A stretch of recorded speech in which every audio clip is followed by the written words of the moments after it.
सलाम हिंदुस्तान दोस्तों, आज जानिए खुदा रा शब्द के बारे में। खुदा रा दो शब्दों के योग से बना है, एक है खुदा और दूसरा है रा।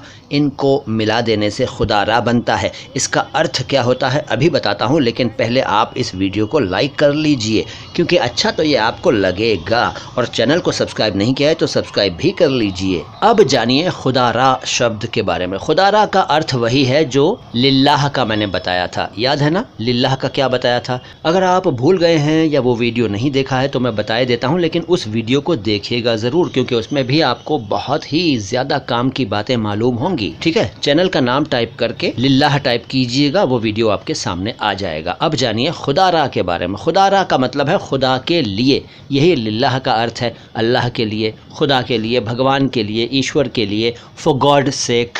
आपने इसका इस्तेमाल देखा होगा, सुना होगा कि भगवान के लिए मुझे छोड़ दो, या खुदा के लिए ऐसा मत करो, या खुदारा ऐसा मत कीजिए, या लिल्लाह मुझ पर रहम खाइए, लिल्लाह ऐसा मत कीजिए। ठीक है ना? तो वही है ये खुदारा और लिल्लाह एक ही बात है। लिल्लाह जो है वो अरबी का है, खुदारा फ़ारसी का है, बस इतना फ़र्क है, मतलब सेम है। तो ये बताइए ये छोटा सा वीडियो कैसा लगा? अच्छा लगा है तो वीडियो को लाइक अब तो कर लो ज़ालिमो, और अगर अच्छा नहीं लगा है तो डिसलाइक करो। चैनल को सब्सक्राइब ज़रूर करो भाई। ठीक है, मैं मोइन शम्सी हूँ, चैनल है माई हिंदी माई उर्दू। सलाम हिंदुस्तान।